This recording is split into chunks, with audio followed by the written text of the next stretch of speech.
Com apenas um dedo, você abre a porta do mundo para a informação verdadeira, objetiva e sem censura. Com apenas um dedo, você se junta a esse compromisso.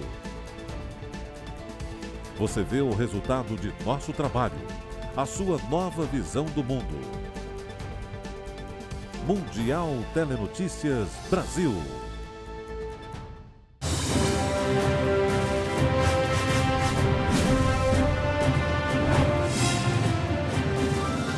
Olá, estamos começando agora mais uma edição do Mundial Telenotícias. Eu sou Paulo Echevarria, acompanhe comigo.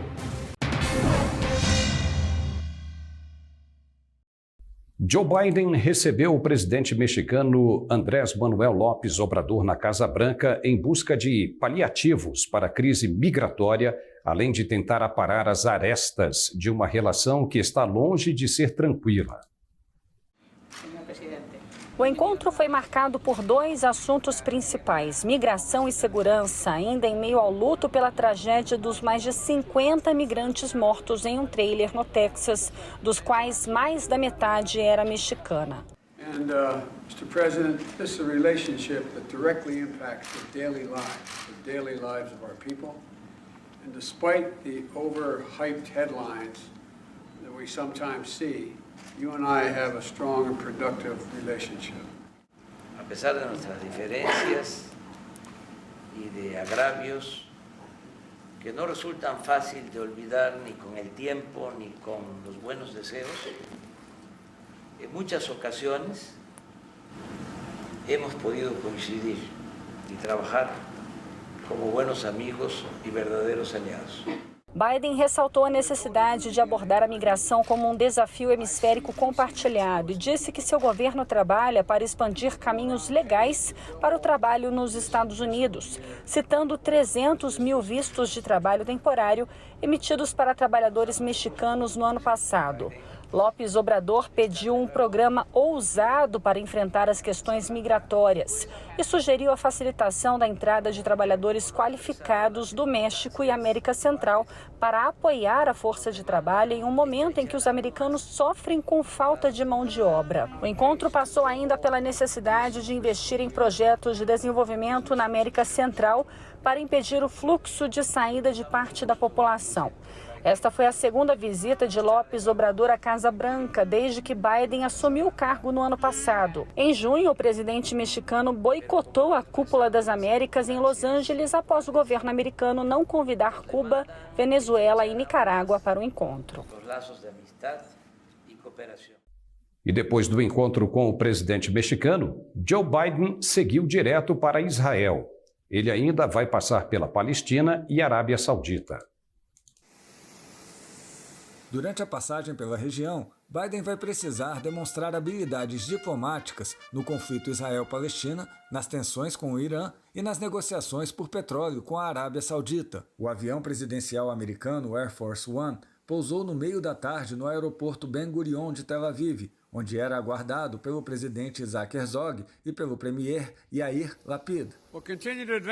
Vamos continuar a avançar a integração de Israel na região, expandindo formas emergentes e engajamento como a cúpula I2-U2, que vai aproximar Israel, Estados Unidos e Emirados Árabes Unidos, além da Índia, e aprofundar a cooperação econômica entre o Oriente Médio e o Indo-Pacífico. Depois de Israel, o presidente americano vai visitar a Arábia Saudita na sexta. Antes, ele vai se reunir com autoridades israelenses para reforçar a cooperação contra o Irã, além de se encontrar com líderes palestinos que consideram que Washington não impede a agressão israelense. Acusado pelas autoridades por espalhar informações falsas sobre o exército russo, Moscou investiga agora Ilya Yashin, uma das últimas figuras de oposição que restaram no país. Mais um opositor do governo na mira da justiça russa. Ilya Yashin, uma das últimas figuras da oposição remanescentes no país, está sendo investigado por Moscou. De acordo com seu advogado, as autoridades o acusam de espalhar notícias falsas sobre o exército. A divulgação de informações falsas sobre o Exército é uma nova infração no país e pode ser punida com até 15 anos de prisão. foi implementada após o início da ofensiva na Ucrânia, em 24 de fevereiro. Desde então, autoridades russas realizam uma repressão feroz contra as poucas vozes contrárias ao conflito. Yashin, de 39 anos, foi condenado a 15 dias de prisão em 28 de junho por desobediência à autoridade. Apesar de criticar a ofensiva na Ucrânia, o antigo líder do Partido Liberdade Popular decidiu permanecer no país. Ele é aliado do ativista anticorrupção Alexei Navalny, principal rival do presidente russo Vladimir Putin e que está em um presídio de segurança máxima após ser detido em janeiro de 2021 ao retornar da Alemanha. O líder do grupo jihadista Estado Islâmico na Síria foi morto em um ataque feito por drones das forças americanas.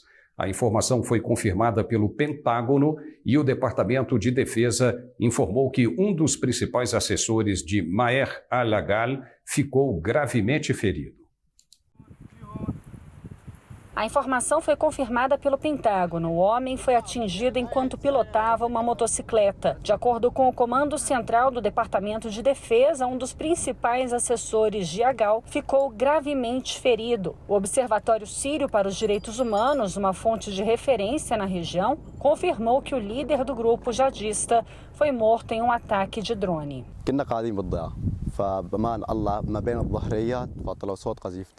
ما بين القذيفتين والضربة ما فيها سواند فانضربت وسمعت صوت الضرب سمعنا انه في جثتين هين. Havia poucas informações disponíveis sobre Agal, a quem o observatório chamou de governador do Estado Islâmico para a região conhecida como Levante. O ataque americano ocorreu 5 meses após outro na cidade de Atmi, no norte da Síria, que resultou na morte de Abu Ibrahim al-Karish, líder do Estado Islâmico. Na época, autoridades americanas disseram que Karish teve a oportunidade de se render, mas morreu após detonar uma bomba para evitar sua captura, vitimando também a própria família. O primeiro-ministro Boris Johnson disse ao parlamento britânico nesta quarta-feira que deixaria o cargo de cabeça erguida. A declaração dele veio após a queda da liderança do ex-premier, que foi ofuscada por escândalos.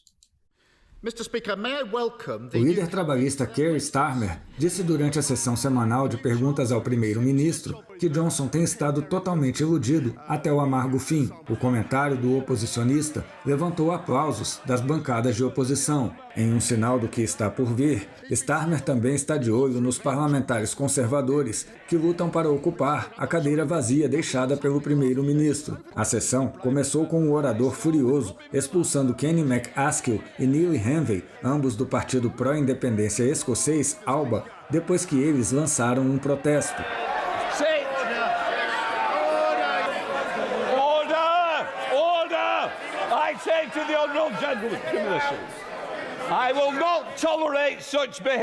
Esperava-se que fosse a penúltima aparição de Johnson na sessão de perguntas, antes do recesso do parlamento. Mas Johnson sugeriu que o líder pode ser eleito por aclamação, antes da próxima semana, e que pode ser sua última aparição no ritual semanal se os dois candidatos restantes chegarem a um acordo. Os candidatos já descartaram essa hipótese. O cargo de primeiro-ministro de Johnson começou a desmoronar quando foi descoberto que ele violou os regulamentos do coronavírus em meio a uma série de festas em seu escritório em Downing Street. O primeiro-ministro elogiou as conquistas de seu governo no Brexit e concluiu dizendo que deixa o cargo de cabeça erguida. E depois do intervalo voltamos com mais informações. Até já. Quando você precisa saber rapidamente o que está acontecendo nos lugares mais remotos do planeta, só existe um lugar em sua própria língua. Mundial Telenotícias Brasil. Sua nova visão do mundo.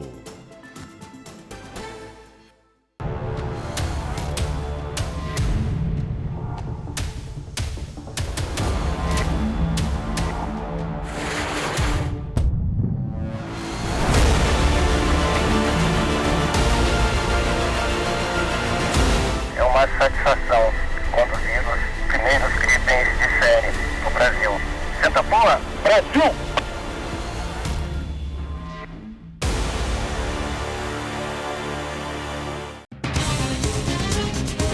É uma questão de tempo antes que você ouça a notícia. Depois de ouvi-la, você terá todas as notícias em nossa língua. Agora existe uma nova visão do mundo e um novo lugar para acompanhá-lo. Mundial Telenotícias. Em meio aos protestos e após a fuga do presidente, o Sri Lanka decretou o estado de emergência para tentar conter a crise. O primeiro-ministro Ranil Wickremesinghe foi designado como presidente interino.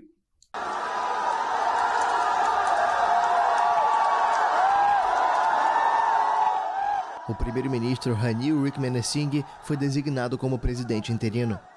Rajapaksa fugiu nesta quarta-feira depois de uma grande pressão provocada pela crise econômica mais grave da história do país. No final de semana, manifestantes invadiram o Palácio Presidencial em Colombo.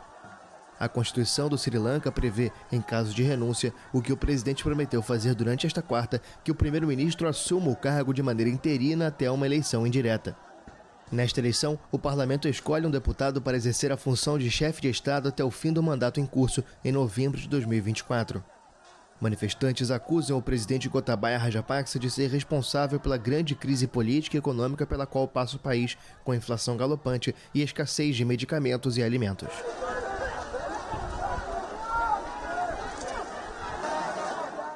As sedes de um jornal e de uma rádio foram alvos de ataques nesta quarta-feira em Atenas, na Grécia. As ações causaram um incêndio que não deixou vítimas. As sedes do jornal Real News e da rádio Real FM da Grécia foram atacadas na madrugada desta quarta-feira com artefatos incendiários no subúrbio de Atenas, capital grega. A explosão provocou um incêndio que demorou 2 horas para ser controlado. O grupo de imprensa detalhou em um comunicado que algumas pessoas precisaram de atendimento médico devido a problemas respiratórios. A polícia abriu uma investigação para apurar os responsáveis pelo ataque, que ainda não foi reivindicado. De acordo com as primeiras informações divulgadas pela polícia, 3 botijões de gás foram encontrados no prédio. O Real News e Real FM são veículos de centro-esquerda que dão voz a críticos do governo. A Grécia caiu 38 posições no último relatório sobre a liberdade de imprensa, publicado pela organização não governamental Repórteres Sem Fronteiras. O Twitter entrou com um processo contra Elon Musk na justiça americana por quebra do contrato de 44 bilhões de dólares. A empresa classificou a estratégia de saída do magnata de modelo de hipocrisia, segundo documentos judiciais. A empresa chamou a estratégia de saída do magnata de modelo de hipocrisia.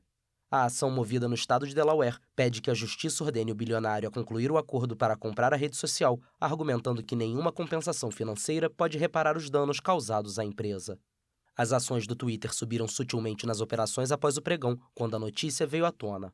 Após semanas de ameaças, o empresário sul-africano retirou a oferta de compra na sexta-feira, acusando em uma carta entregue aos reguladores do mercado americano o Twitter de fazer declarações enganosas sobre o número de contas falsas. A rescisão do acordo de compra que Musk assinou em abril estabelece as bases para uma batalha judicial potencialmente longa com o Twitter, que inicialmente tinha se oposto a vender a empresa ao magnata. A plataforma defende seu controle de contas falsas e prometeu forçar o presidente da SpaceX e Tesla a concluir o acordo, que previa uma multa de $1 bilhão em caso de descumprimento. A rede social diz que o número de contas falsas é inferior a 5%, um número questionado por Musk, que acredita que a porcentagem é muito maior. O panorama econômico mundial está assombrado, principalmente pela guerra na Ucrânia e os efeitos nos preços. O alerta foi feito nesta quarta-feira pela diretora-gerente do Fundo Monetário Internacional, Kristalina Georgieva.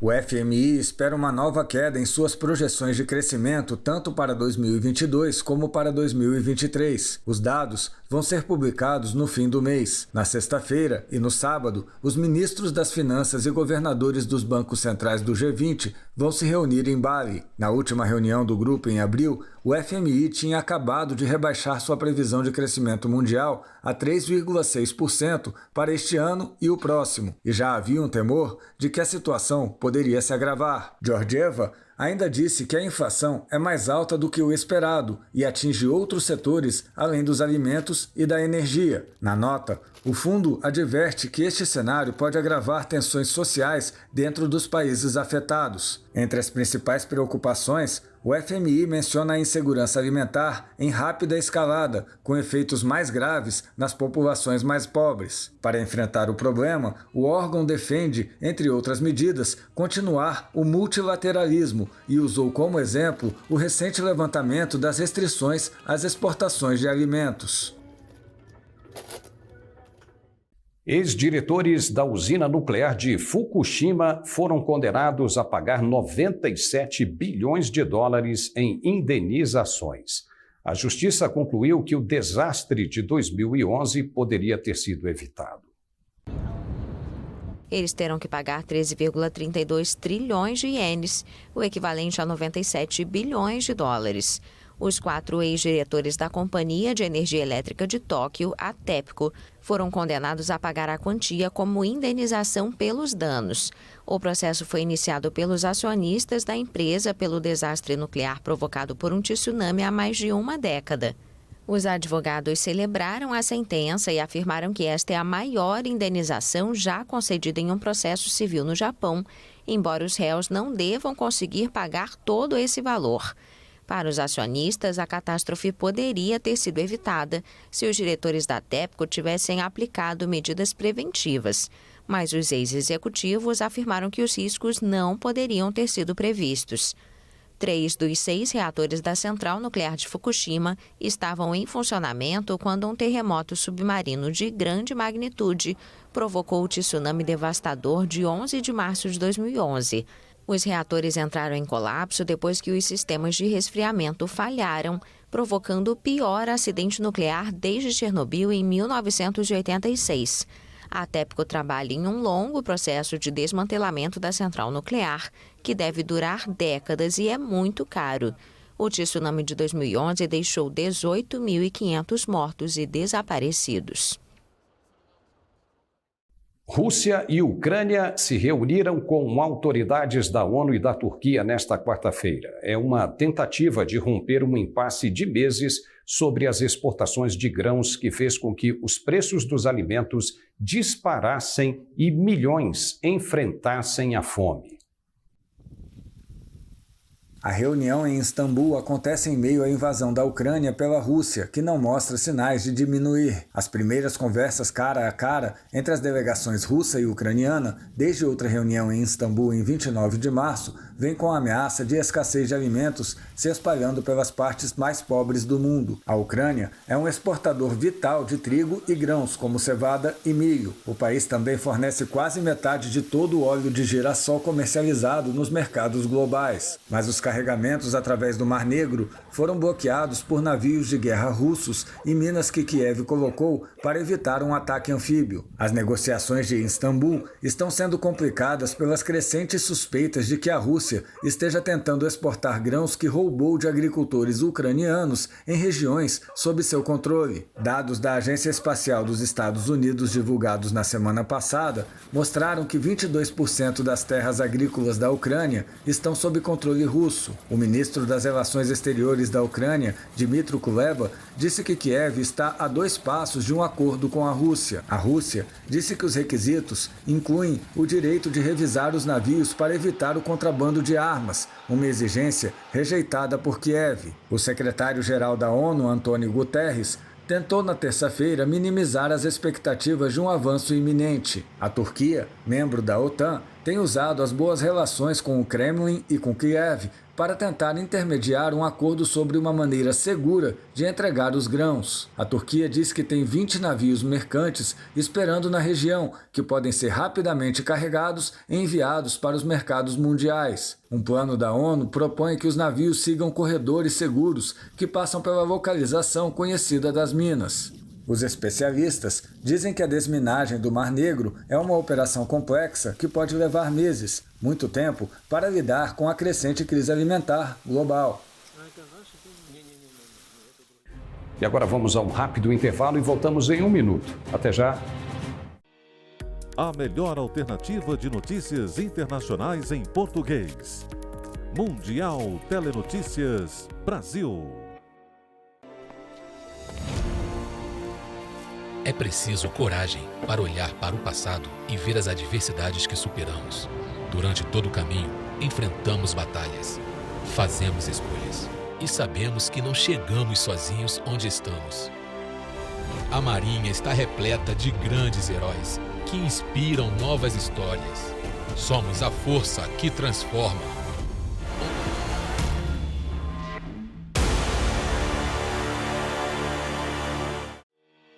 Agora existe uma nova visão do mundo e um novo lugar para acompanhá-lo. Mundial Telenotícias.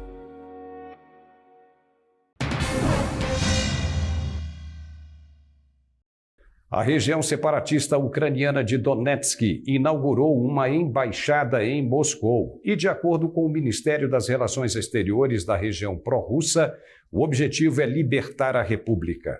Em resposta à ofensiva contra a Ucrânia, o grupo dinamarquês Lego anunciou também a saída da Rússia.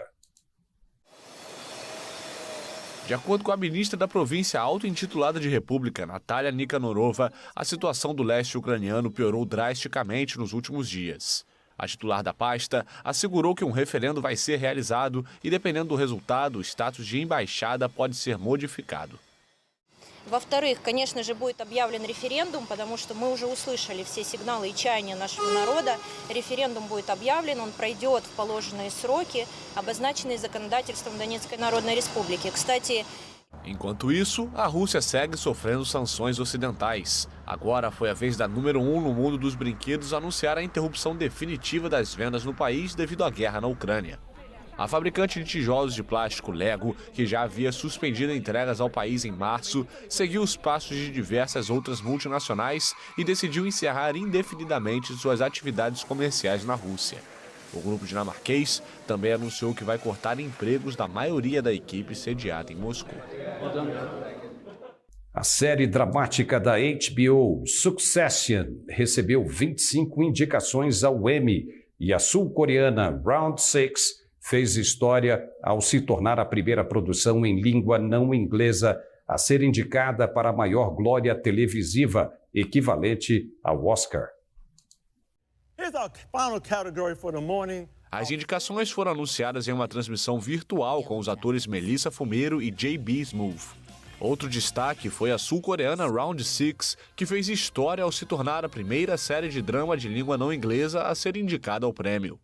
O sucesso de público da Netflix recebeu 14 indicações, incluindo melhor ator principal, melhor ator coadjuvante e atriz. Na categoria comédia, a vencedora de 2021, Ted Lasso, da Apple TV+, recebeu 20 indicações, o mesmo número que The White Lotus, da HBO, na categoria de minissérie. A lista das produções mais reconhecidas continua com as comédias Hacks, da HBO, e Only Murders in the Building, do Hulu, com 17 indicações cada. A HBO acumulou 140 indicações, 10 a mais do que no ano passado, superando a Netflix, que fechou com 105, abaixo das 129 do ano passado. A 74ª cerimônia do Emmy Awards está marcada para 12 de setembro em Los Angeles. Dono de 4 medalhas olímpicas de ouro, considerado o rei das pistas de atletismo e nomeado cavaleiro pela rainha Elizabeth II, Mo Farah diz que chegou de maneira ilegal ao Reino Unido. Um rei intitulado cavaleiro pela rainha Elizabeth II, mas com uma origem nada britânica.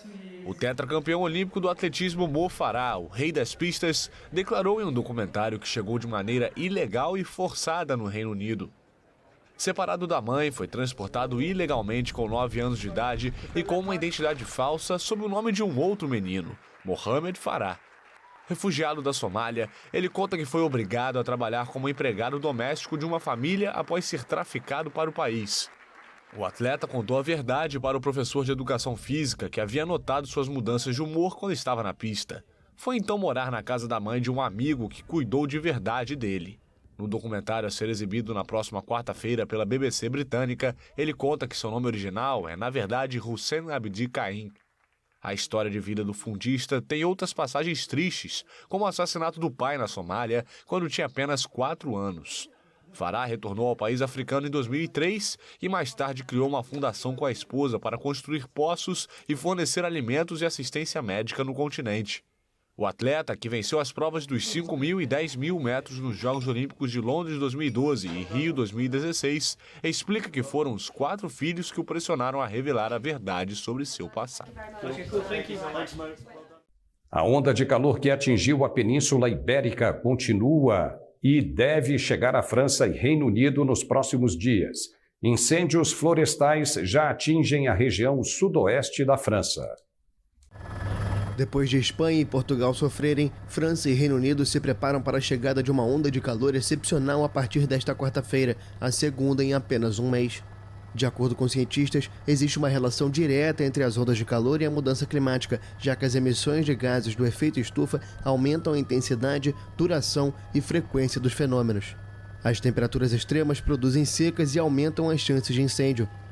A região de Gironde, no sudoeste da França, luta contra as chamas que já atingiram 1.000 hectares.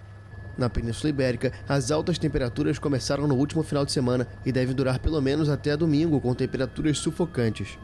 Na região de Extremadura, na fronteira com Portugal, uma temperatura de 43,9 graus Celsius foi registrada e os termômetros devem subir nesta quarta. O recorde de temperatura na Espanha, registrado em Montoro em agosto de 2021, é de 47,4 graus Celsius. O foguete Vega C, uma evolução mais potente do lançador italiano Vega, decolou nesta quarta-feira. O lançamento inaugural foi da base espacial de Kourou, na Guiana Francesa.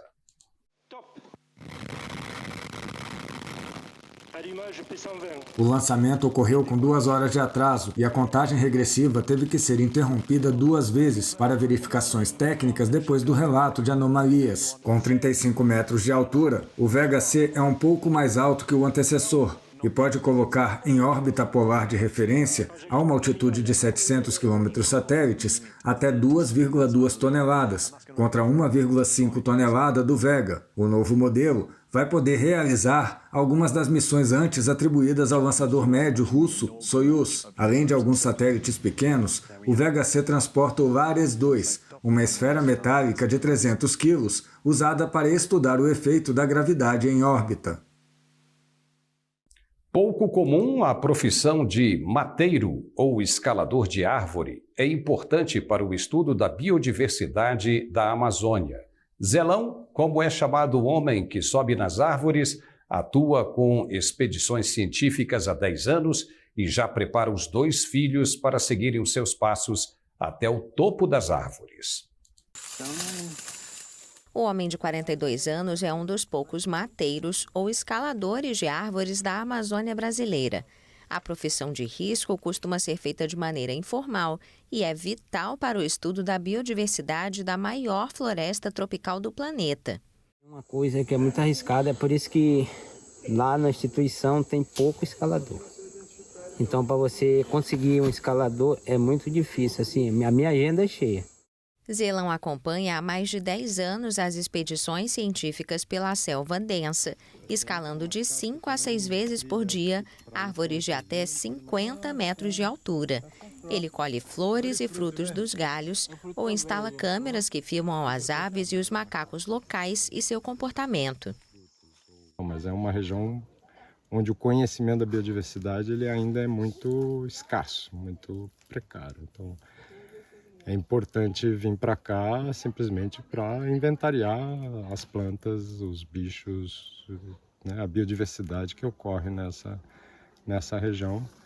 Nem tanto, eu diria, para definir que aqui é uma área muito rica de biodiversidade para se criar uma reserva. Zelão diz ainda que há menos de 20 mateiros escaladores como ele em toda a Amazônia, número bem inferior à demanda dessas missões cruciais para o meio ambiente. E a agenda do escalador experiente já está cheia até o fim do ano. Consciente da escassez de pessoas como ele, há tempos Zelão ensina a profissão aos filhos de 21 e 19 anos, para que quando seu corpo ou seu joelho disserem basta, eles possam seguir os passos do pai até o topo da floresta amazônica. Aliás, eu faço praticamente tudo. E por aqui encerramos mais uma edição do Mundial Telenotícias. Obrigado e até a próxima. É uma questão de tempo antes que você ouça a notícia. Depois de ouvi-la, você terá todas as notícias em nossa língua. Agora, existe uma nova visão do mundo e um novo lugar para acompanhá-lo. Mundial Telenotícias.